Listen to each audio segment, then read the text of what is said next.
Hey everyone, it's Cher and Dawn. And welcome back to the Chattermouth Podcast. Today we have a very great episode planned for you, and I'm super excited about this. Today we have on Amelia Mars, who is a psychotherapist. She is the CEO and owner of Mom Connections. She helps mothers and daughters build closer relationships.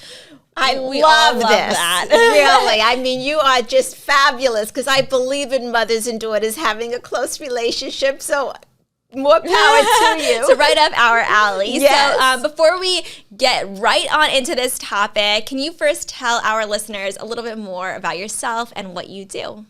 Sure. I always say my most important role, job, occupation is being a mom to 10 beautiful kids. So now the youngest just turned 17 and the oldest is 31. So I have 6 daughters and 4 sons, and they're my everything. That's amazing. 17 is the youngest and 31. Oh my gosh. So you were just going almost every year. That's amazing. That's amazing. Okay, I have so many questions about that in just a moment. Me too. But I'll let you continue on. Yeah, so I had the 10 kids in 15 years. I had a set of identical twin girls as well. Wow. And really, when people ask me, did you always want to have 10 kids? My answer is no. I actually wanted 0. And they're like shocked. And our joke is that my husband wanted 1 and I wanted 0. So 1 plus 0 equals 10. That's unbelievable. Wait, so if you wanted 10. Yeah, if you wanted, you didn't want any and he only wanted 1, how did you end up with 10? Yeah. Well, I used to think that my greatest fear was becoming a mom because my mom her personality, her moods were very, very erratic growing up. And she was just like a raging bull at times. And so I was very much afraid of her. And even though I wasn't the firstborn, I took that role. And so I spent a lot of my little childhood protecting us from her and trying to be creative and mom hates noise and she likes to take a nap and she likes the house spotless. So I would say, okay, you clean this and you clean that. I'll do this and turn on the music. So my life growing up was trying to keep her calm, And so I wanted to convince myself really that I didn't want to be a mom because I was afraid. I was afraid that I lacked the nurturing, the experience. I just felt like I wasn't qualified because I didn't receive it. And then when I got to be about 19 years old, I was kind of having a conversation talking to God and just saying, I'm not loving enough. I'm not nurturing enough. And I remember hearing back, like, you believed a lie. Everything you need is within you, but you need to let it blossom.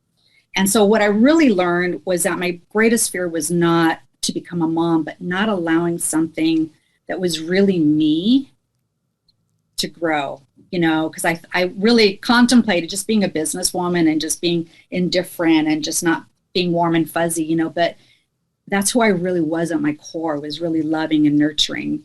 And so I wanted to face that fear because I didn't want anything to steal something that would be so amazing for me.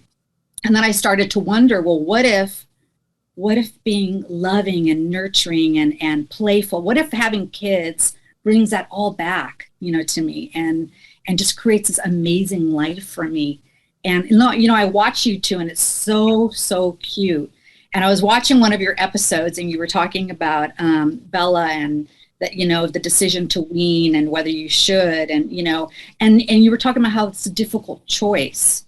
But imagine how much more difficult it is for moms who didn't have a close relationship with their mom to make decisions with confidence, Mm-hmm. So that's why I dedicated my life to helping women raised by emotionally unavailable moms to heal their hearts and become the moms that they always longed for, so that their daughters wouldn't wonder their whole life and question, does my mom love me? Is she really there for me? Am I really worthy of love? And that's kind of where it all started from for me.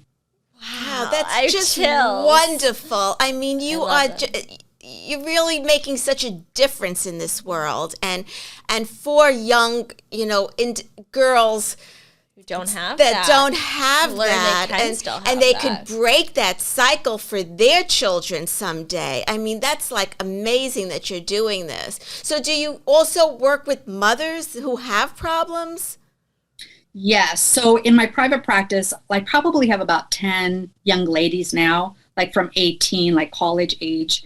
And it's really a theme, in their life. So it's such a thrill to work with them at a younger age because, hopefully they can get through this and become the moms that they always wanted in their lives. And then my other part is really helping moms to heal themselves, because it's so hard to raise children if you haven't healed yourself. It's easy to be triggered and become angry and being critical and have those, just those critical voices and self-judgment. So taking the safe space for her, a sacred space for her to just really hit the pause button, prioritize herself, and turn all that love and attention and compassion that she puts out to everybody else and bring it in.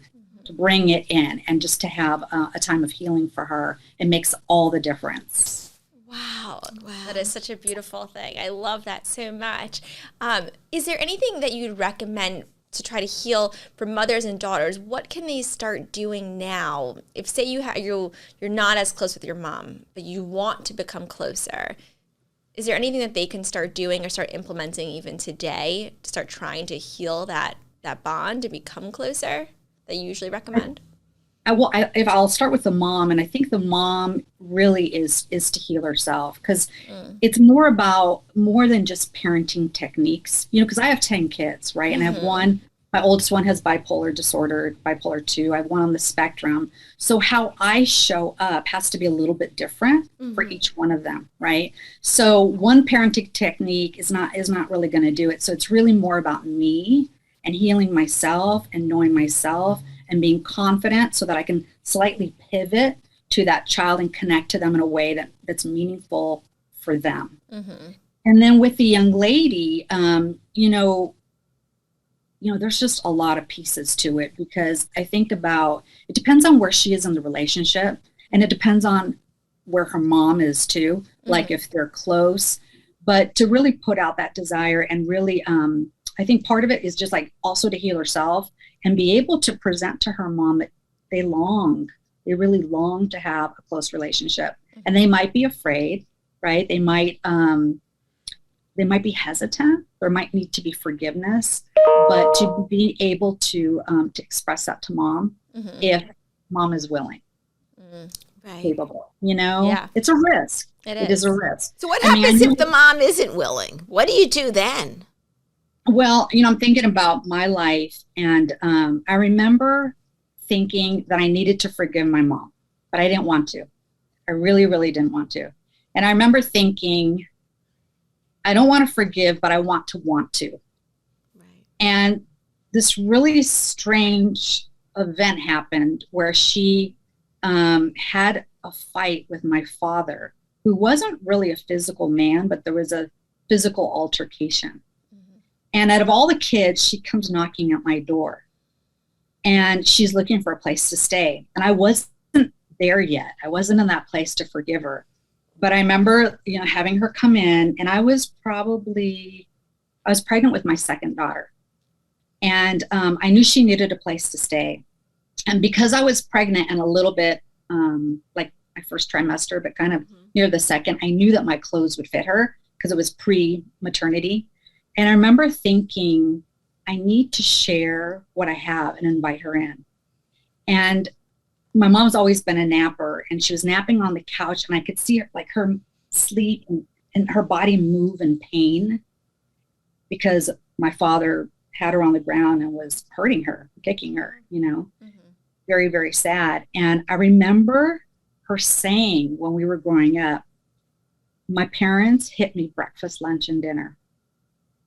And I remember looking at her on the couch and having so much compassion for her, and thinking that, she used to hit us, and, thinking that maybe I would want something mean to happen to her. But looking at her like that, I thought, that is so sad.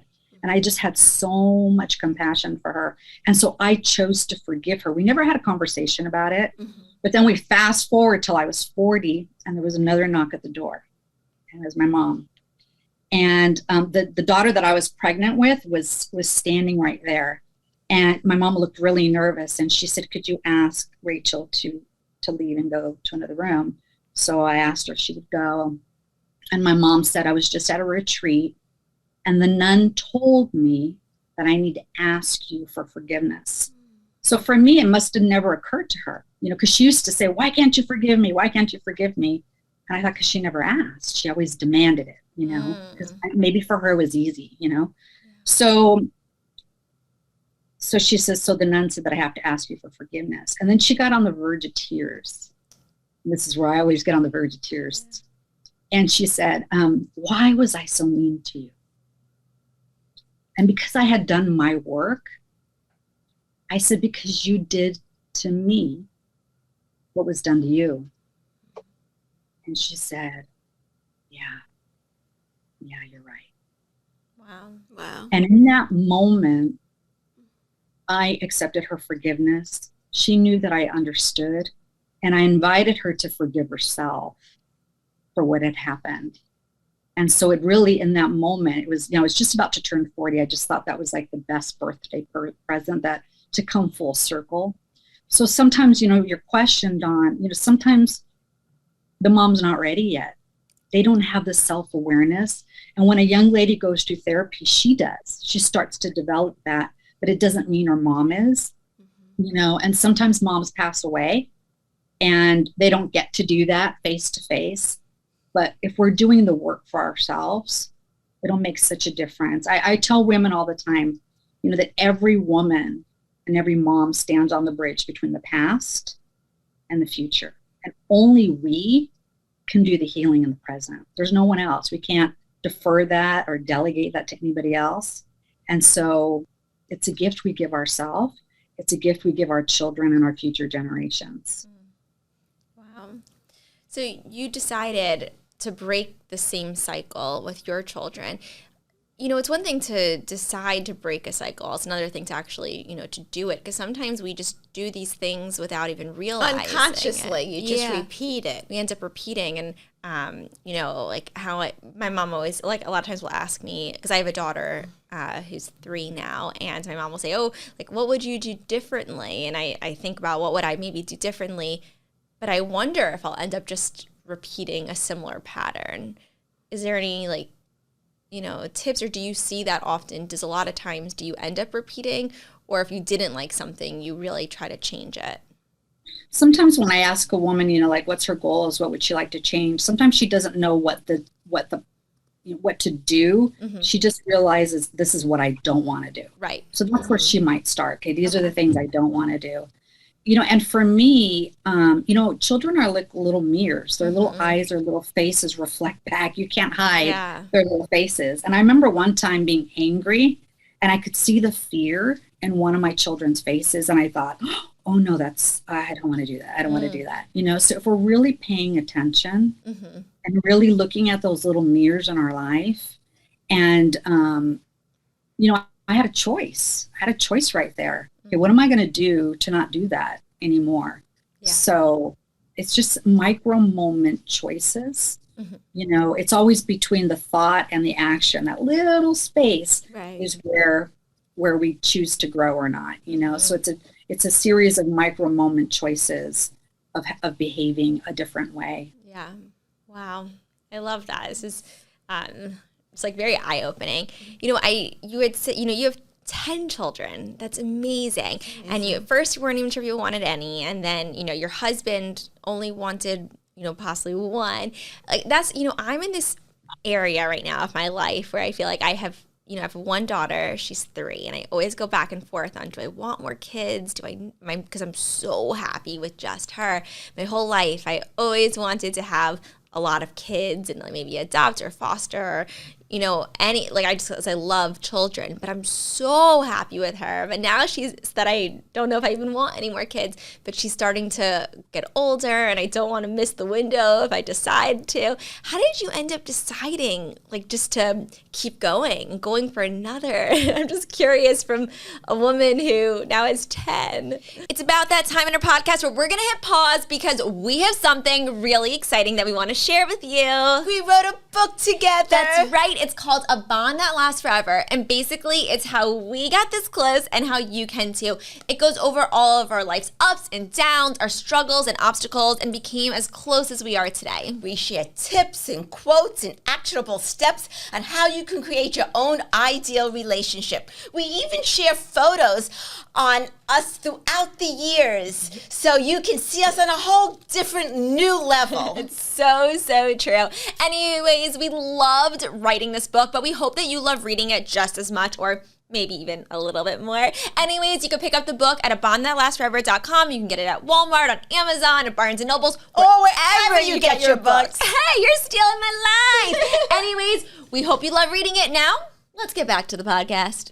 Sometimes I feel like, will I have enough? I think my hesitation, honestly, is that she is just so wonderful and we're so close. And I do a lot of me does worry, will I be able to give as much attention to her once I have another child? And will I be able to give as much attention to that child as I did to her? Yeah, those are all just really beautiful things to consider. For me, because of my relationship with my parents, was not close. The closeness came to my siblings. Mm-hmm. And so when I had a child, I knew I wanted a sibling because that was so rich for me. Mm. So I had a little girl, and then I really wanted her to have a sister. And so she had a sister. Yeah. And then in my 10-year reunion, I got pregnant and didn't know that I was carrying twins until my 9th month.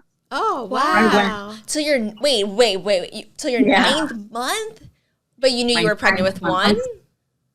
Yeah, I did. You knew one. You just didn't know there was 2 in there. Exactly. Oh, that's unbelievable. The doctors didn't know either? It's really interesting because I was going to the gym and there was a woman there who knew she was having twins, and she was 3 months along and I was 3 months along. But she looked like she was carrying twins. I didn't till later. Wow. And that's when the doctor's like, hey, wait a minute. So I was 36 weeks along when I found out I was carrying twins. Oh my gosh. That's amazing. So then they induced me at 39. So I went from 2 little girls to 4 little girls. Oh my gosh. That's amazing. Wow. Yes. And then in the 1994, there was the earthquake. And I remember in the paper, they were saying, how so many babies are born in times of crisis. And I remember thinking, because you're so fearful of the earthquake as it hit so hard in my area. I remember thinking, who's going to take their clothes off? And I had baby number 5. So that made 5 little girls. Wow. So I had 5 little girls. And then my husband's always worked from home. Well, I wouldn't say always. The last 10 years he didn't. But growing up, he worked from home. So there was always 2 adults. Mm-hmm. We'd drop off our kids, pick them up, breakfast, lunch, dinner. So they had a different experience. It was before working from home was popular and, it used to be considered unprofessional. So you didn't really talk about it. But I remember watching him work outside because he's a hands-on kind of guy too.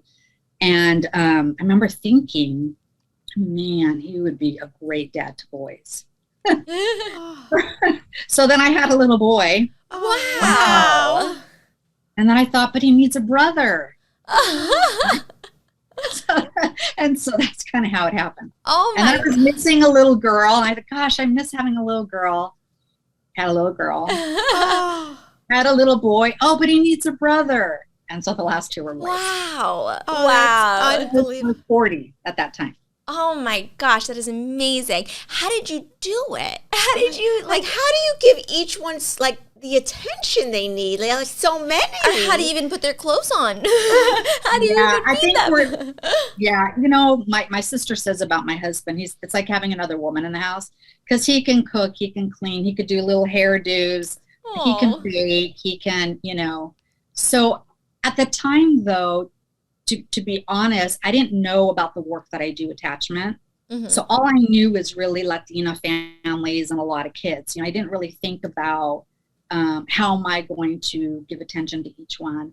So maybe if I were to have done it all over again, I'd probably maybe have done 6. But the thought's hard because you're like, but then I'd be missing these 4. Right. So I love the idea of a big family. I love that our kids have really special relationships. There's certain dynamics, that are just really beautiful, So part of the richness comes from their relationships with each other too. So it's definitely not something that is easy, but we made a great team. We're just really ultra organized, I think. And we're really on the same page in terms of the kind of family we wanted and the family environment that we wanted to have for our kids. Did you have help with them growing up, when they were growing up? I did at one time, and that was when I had the twins. And so I called an aunt. My parents are from Costa Rica. Oh, wow. And she was the number 2 of so my mom's one of 12. And her second sister came. But I didn't really know her that well. And I remember that she was sitting and she was holding my twins, one in each hand, like this. Right. Had no emotion on her face. None. And I remember thinking, okay, no. Right. No, this can't happen. So then I asked her if she would just cook for me because she was a great cook. And so she stayed with us about 6 months, and that's when the earthquake hit. And then we had her go back to Costa Rica. So that was the only time that we had. Is it? Wow. Like we had grandparents who would help, my sisters. We all helped each other. Right. But wow, good for you. Oh my gosh, that is amazing. Your holiday dinners must be fabulous, everyone together. Gosh, there's probably so many stories being told at the dinner table. A lot of fun, a lot of people. Yeah, that is so nice. Wow, I love that so much. And are they all close as well, the kids? Yeah, like different I said, there's dynamics. Different dynamics. Like my identical twins are, there's nothing like that. These 2 girls, they are very close, but very, very sweet. Like the older boy, younger boy, older girl, younger girl, all these different combinations, really, really supportive. Like I have a daughter who's a sheriff. And then I have another one just graduated last Friday from LAPD. So they're really supportive of each other. That's so cute. At her graduation, she asked her sister to dress in her uniform. And they presented them on stage as sisters. So they were there in their different uniforms. So just, oh, that's so nice. It is so lovely. Yeah. Oh, it's wonderful. Nice. Having a sibling is so nice. That's why I don't know what I'm going to do, but I guess I have a little time still. So I'm curious, do you think moms and daughters can be too close? It's so funny you said that. I was literally about to ask that question. That was my next question. Do you think I do see families where they're, in psychology, you call them they're enmeshed, like they're like emerged, being like 2 separate people, they could be kind of like emerged, enmeshed. So where it could be problematic is with the spouse, maybe, where the spouse is bothered by it, or if either one can't stand on their own or make decisions on their own. We want to be 2 individual people that support each other. So I would say yes. I remember having one client, she was in high school, and her mom was saying, oh, we're best friends. We're such best friends. And the daughter was rolling her eyes. She didn't want that. She didn't want that role. She was so young at the time, in high school. And the pressure of the mom wanting to be her best friend and be confidants was too much for her. So it really depends. I mean, I look at you 2, and it's such a beautiful gift. It's just precious to watch you 2 and how you're doing something where you're partnering to show and model this beautiful mother-daughter relationship and having conversations. I think it's so beautiful. I feel like it's so unique.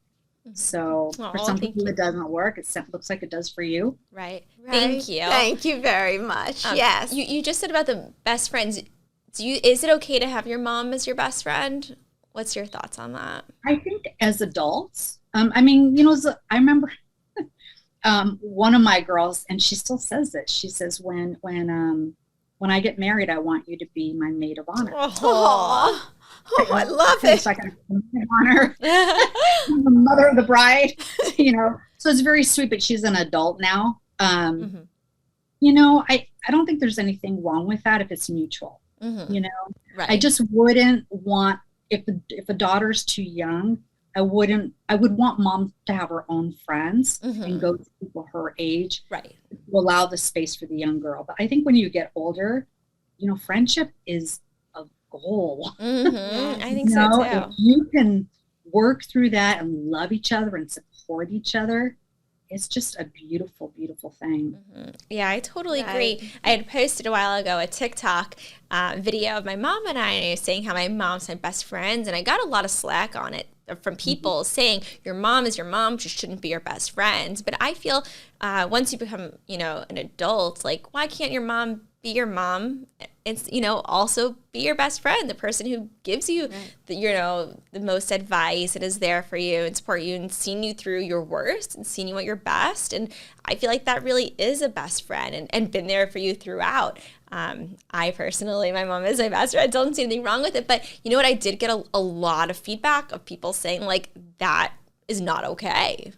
So I thought that was interesting. I remember looking at a study, and the study was a mother-daughter dynamic. So it was the mother and a teen girl. And so they had two groups. And all the groups, what they did was they give them a test or like an assessment how close they were. So they wanted to gauge like how close their connection was. And then in each group, they hooked them up to like little monitors to monitor their physiology. And then they told the person doing the test told the young lady, I want you to do a speech, a 3-minute speech on anything that you want to talk about. Well, we know that doing public speeches is very nerve-wracking, right? So the young lady had to do this, and they measured her physiology with the mom in the room, and they told the mom to put her hand on the daughter's leg to see if that would make a difference. And the other group, they said, don't put your hand on her, just sit there and just be there. And when they did the findings, they thought that it was the hand on or not that was going to be the difference. It wasn't that, it was how close the relationship was. So if you have a close relationship with your daughter, you actually help her to calm down in times of stress. So even if it's a text, even if it's a conversation, even if it's a look across the room, if you have a close bond with your mom and you just know she's there for you, whether she's in the room or somewhere in the world, that calms our physiology. How powerful is that as moms that we can provide that to our children or our babies or our 3-year-olds. So true. Definitely. But as an adult, and as her now being an adult, she calms me too. It's just not as a mom calming my daughter. I find now that she really helps me in a lot of ways. It's very interesting how the roles are where she's actually there for me as like my confidant now, and helps me through situations if I feel upset about something. It's not just me helping her, which of course I'm always there for. Yes, absolutely true. Absolutely true. It switches, right? I have 5 older girls, and then my youngest girls just turned 21, and it's just wonderful to have them be there for us as well, to support us, to celebrate us. It is such a beautiful thing. It's nice to have the close relationships. I love what you're doing. I love that you're helping too. Moms and daughters build those stronger relationships. Where can our listeners find you and follow along with what you're doing? Well, I have 2 websites. One is the www.momconnections.com.